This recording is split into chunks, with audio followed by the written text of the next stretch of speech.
The Forgotten Warning. Maya Vega adjusted her rain-soaked jacket as she checked the weather station's readings for the third time. The numbers didn't make sense. Barometric pressure fluctuations that defied all known patterns, wind currents that seemed to circle back on themselves, and temperature gradients that shouldn't be possible in this part of the Pacific. "You won't find your answers in those machines," came a voice behind her. Maya turned to see a man standing at the edge of the clearing. Tall and weathered, with eyes the color of storm clouds, he carried a worn fishing net over his shoulder. "Excuse me?" Maya tucked her tablet under her arm protectively. 3 weeks on Navos Island, and this was the first local who had approached her research site uninvited. "The answers you're looking for. The machines won't tell you why the air feels wrong." He gestured toward the distant horizon, where dark clouds gathered despite Maya's equipment predicting clear skies. "And you know why my atmospheric data is anomalous?" She raised an eyebrow, scientific skepticism warring with curiosity. "I'm Elias." He extended his hand, ignoring her question. "My family has fished these waters for generations." Their hands met, and Maya noticed calluses that spoke of a lifetime on boats. "Dr. Maya Vega, National Oceanic Research Institute." "I know who you are. News travels fast on small islands." A hint of a smile touched his lips. "You're the storm chaser." "I'm a meteorologist, specializing in predictive modeling for extreme weather events. Not quite the same as—" A sudden gust nearly knocked them both off balance. The sky darkened impossibly fast, and rain began to fall in heavy drops. "This wasn't supposed to happen today," Maya muttered, checking her instruments with growing concern. "Come." Elias gestured toward a path leading into the trees. "My cottage is nearby. We can wait out the squall there." Against her better judgment, Maya followed him through the increasingly torrential downpour. The small stone cottage appeared almost organically from the landscape, partially built into the hillside with a view of the churning sea. Inside, Elias lit a fire while Maya stood dripping on his threshold. "You should dry off," he said, offering her a towel and turning his back discreetly. As Maya changed into borrowed clothes, she studied the unusual markings carved into the wooden beams of the ceiling. "These symbols, they're not like anything I've seen in the village." Elias handed her a steaming mug of tea. "Because they're much older than the village. My ancestors made these marks to track the cycles." "Cycles of what?" "The great storms." He pulled a weather journal from a shelf. "Every 100 years, the sky speaks, the sea answers, and Navos remembers what the rest of the world has forgotten." She took the journal, her scientific mind already cataloging and comparing the hand-drawn weather patterns to her own data. The similarities were undeniable. "These are accurate barometric recordings from at least 2 centuries ago," she whispered. "How is that possible without modern equipment?" Outside, thunder rumbled like a warning. "My great-grandfather taught my grandfather, who taught my father, who taught me." Elias sat beside her, their shoulders nearly touching. "When the air tastes like copper and the tide retreats farther than it should, the storm engine is waking." "Storm engine?" Maya looked up from the journal, meeting his gaze. Elias leaned closer, his voice low. "Under this island lies something the ancients built, not to create storms, but to channel them. My people were their descendants, the keepers of the knowledge." I should have dismissed this as superstition, but my data supports his claims. And something in his eyes, an earnestness, an intensity, made me want to believe him. "Show me," she said simply. As they stepped outside, the rain had stopped, but the air felt charged with expectation. Elias led her down a narrow path toward the shoreline, where carved stones protruded from the sand in a precise arrangement. These markers align with the stars during the cycle. When the last alignment happens, we have 14 days before the great storm comes. He pointed to markings that reminded Maya of astronomical charts. According to my calculations, the final alignment was 3 days ago. Maya felt a chill that had nothing to do with her damp clothes. If what you're saying is true, we need to warn people. Elias's hand found hers in the gathering darkness. That's why I came to find you. No one on the island believes anymore. They think it's just old stories. But you understand the sky's language. Their eyes met, and Maya realized 2 things simultaneously. She was beginning to believe in storm engines and ancient warnings, and the intensity in Elias's storm gray eyes stirred something unexpected within her. "Then we'll make them believe," she whispered, not pulling away when his fingers tightened around hers. Tremors in the clouds. The morning brought clear skies that belied the warnings in Elias's ancient texts. Maya stood before the island council, her scientific data displayed alongside the historical patterns from Elias's family records. As you can see, the barometric anomalies match perfectly with those recorded before the devastating storm of 1924. And the celestial alignment Elias mentioned corresponds with an unusual electromagnetic disturbance I've been tracking. Councilwoman Patel frowned, tapping her pen against the table. "Dr. Vega, while we appreciate your concern, our modern weather systems show nothing unusual approaching. We can't alarm our tourism industry based on folklore." From the back of the room, Dr. Julian Reeves cleared his throat. Maya's research partner had arrived yesterday, summoned by her urgent messages about the anomalies. "If I may," he interjected smoothly, "Dr. Vega's enthusiasm for local culture is commendable, but perhaps she's allowing it to influence her scientific judgment. These readings could easily be explained by equipment malfunction." Maya felt her cheeks burn. "My equipment is functioning perfectly, Julian. And these aren't just stories. They're observations recorded over centuries." Elias stepped forward, his quiet presence commanding attention. "My people have watched this cycle for generations. The signs are unmistakable. The birds have stopped nesting, the deep water fish are coming to shallow waters. Nature knows what's coming." The council exchanged skeptical glances. Mayor Rodriguez sighed. "We'll increase weather monitoring as a precaution, but without concrete evidence, that's all we can promise." Outside the council building, Maya kicked a stone in frustration. "They don't believe us." "They never do," Elias replied softly. "Every cycle the warnings come, every cycle they're ignored until it's too late." Julian approached, his expression conciliatory. "Maya, I've secured us better equipment from the mainland. We'll set up a proper research station and get to the bottom of these anomalies. Scientifically." Maya studied her colleague's face. She'd worked with Julian for 3 years, but something in his sudden interest made her uneasy. "What equipment exactly?"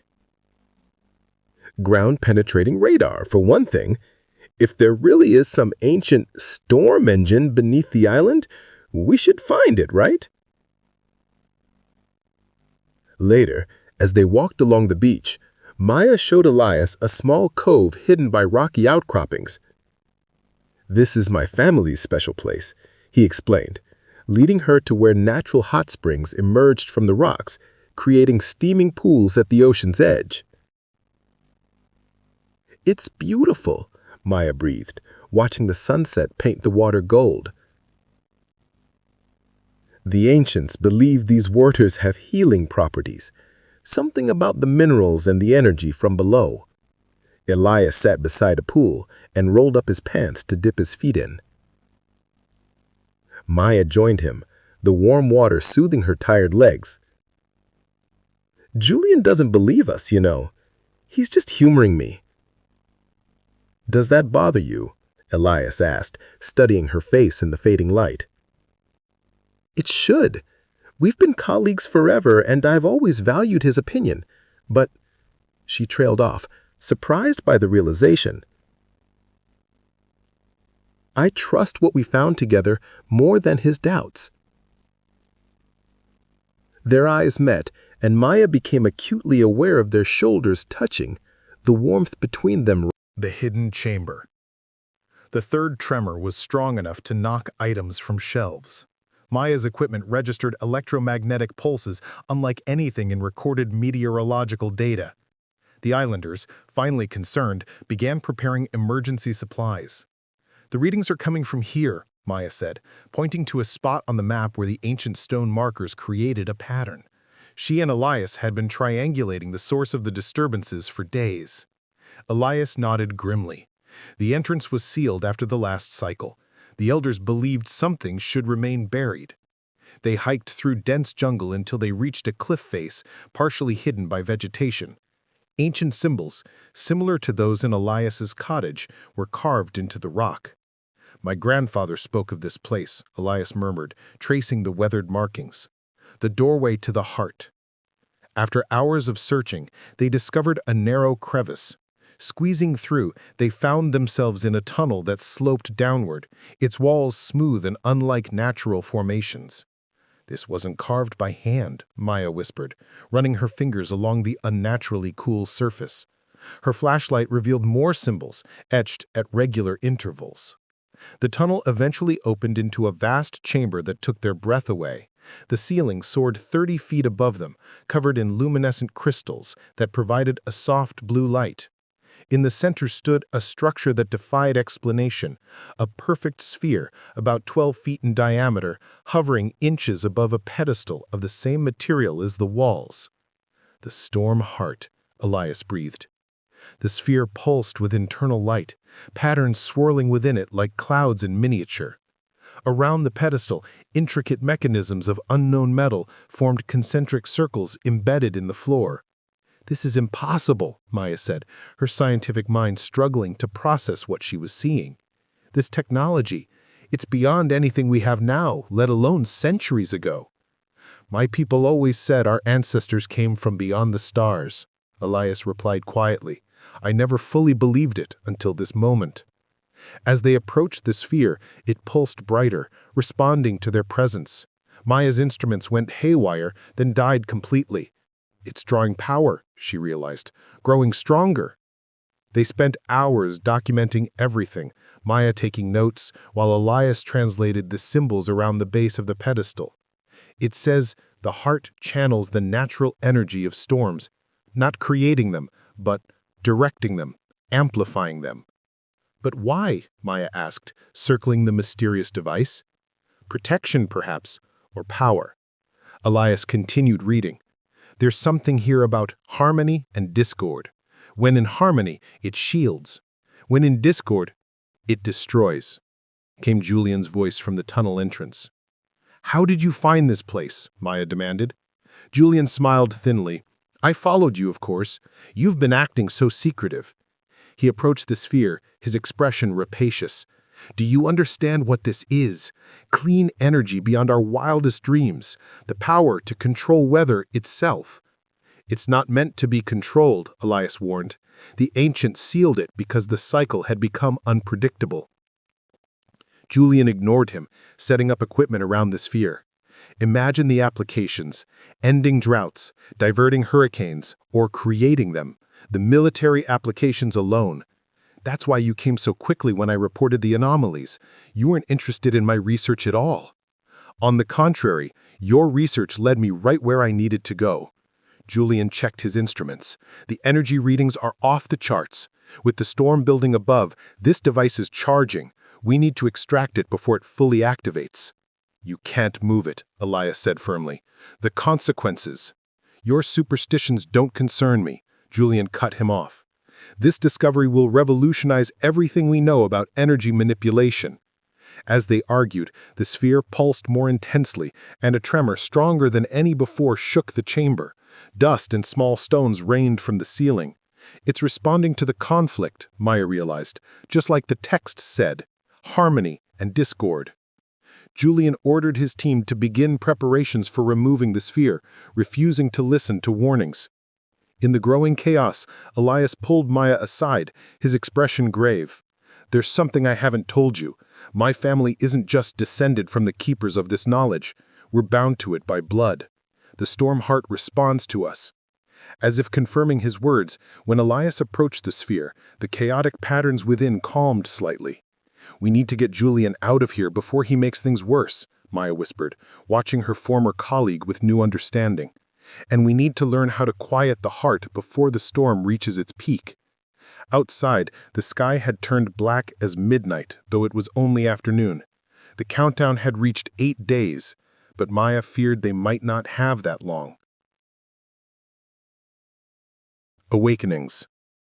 The island's evacuation began as winds reached dangerous speeds and the sea rose beyond normal tides.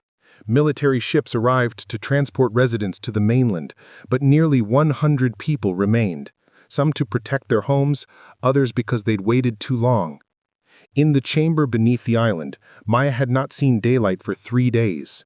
She and Elias worked tirelessly, translating the ancient text while monitoring the storm heart's increasing activity.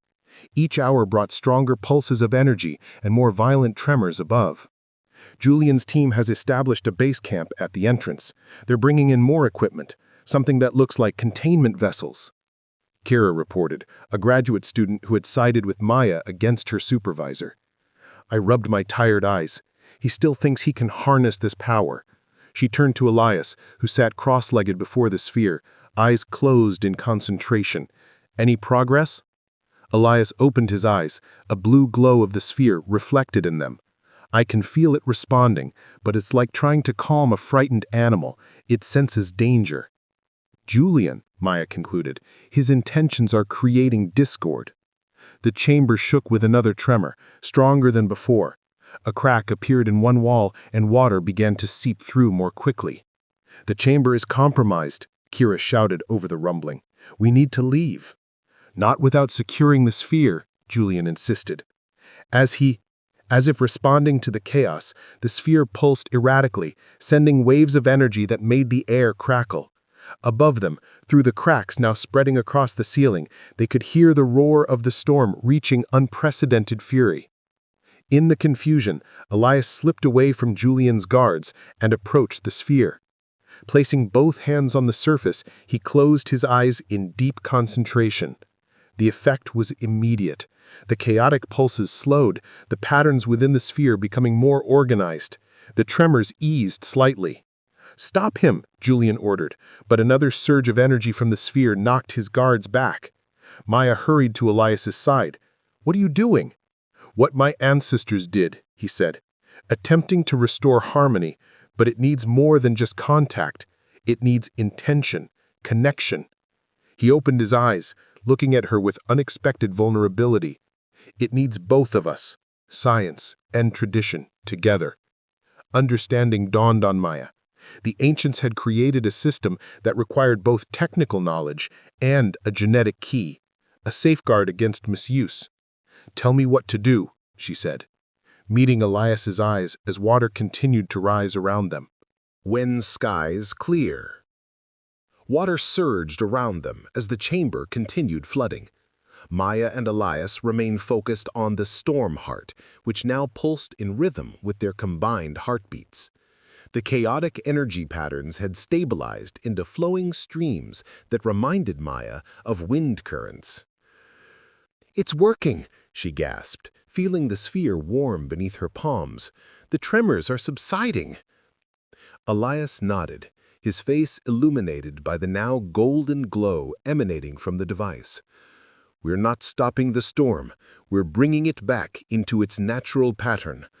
his voice strained with effort. "But we need to complete the sequence before the chamber fully floods." Through the hole in the ceiling, they could see the storm clouds directly above had begun spinning in a perfect spiral, no longer the chaotic mass of before. Lightning still flashed, but in rhythmic pulses that matched the sphere's glow.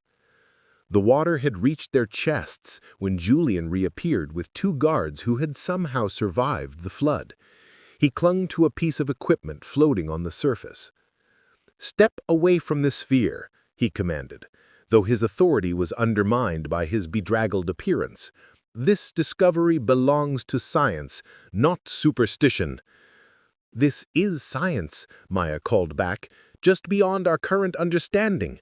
The ancients created a weather stabilization system that works with natural patterns, not against them." Julian's face contorted with rage and desperation. He lunged forward, fighting against the current to reach them. "Julian, don't!" Maya warned, but her former colleague was beyond reason. As his hand touched the sphere, a blinding flash erupted. The Stormheart rejected him violently, sending a surge of energy that threw Julian back against the far wall. He disappeared beneath the swirling waters. "We can't save him," Elias said grimly, as Maya instinctively moved to help. "We have seconds to complete the sequence or everyone on the island dies." Fighting rising waters, they maintained contact with the sphere. Elias recited words in an ancient language, while Maya visualized the weather patterns reorganizing, using her scientific knowledge to complement his inherited wisdom. The sphere began to rise higher above its pedestal, the concentric rings in the floor glowing and rotating. Energy spiraled upward through the broken ceiling, connecting directly with the eye of the storm above.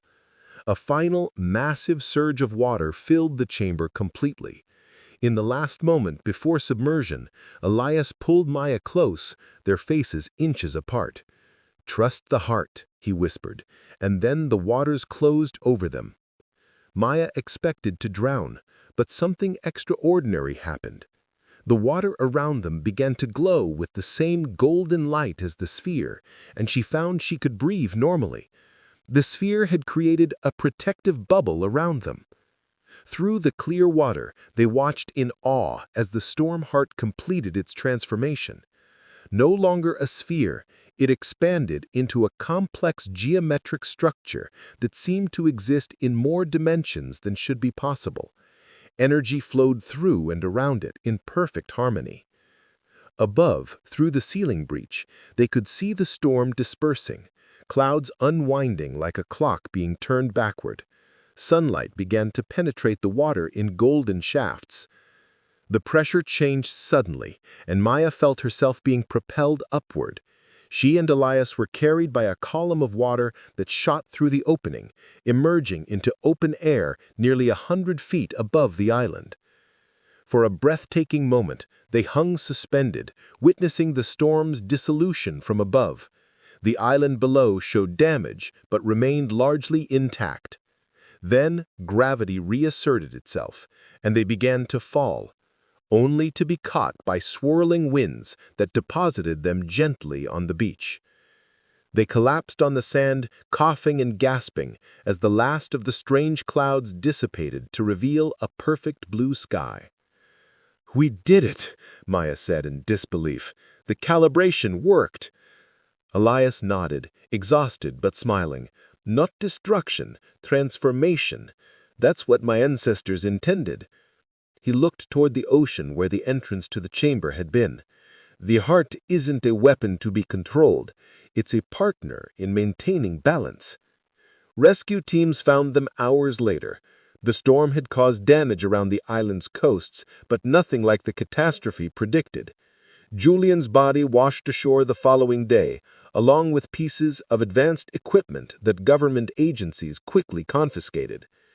In the days that followed, scientists and military personnel swarmed the island, but the entrance to the chamber had been sealed by a rock slide.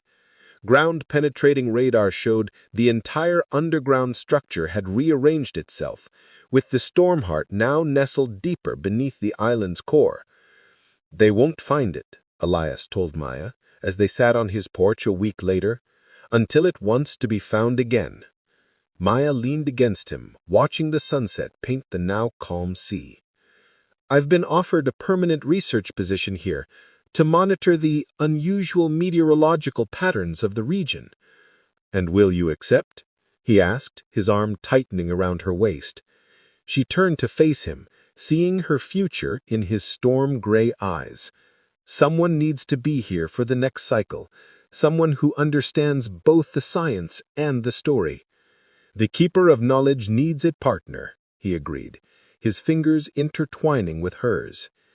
Below the island, the transformed Stormheart pulsed gently, now in perfect harmony with the natural rhythms of earth and sky. And on the surface, Maya and Elias began building a life together, guardians of an ancient secret now transformed by understanding and love.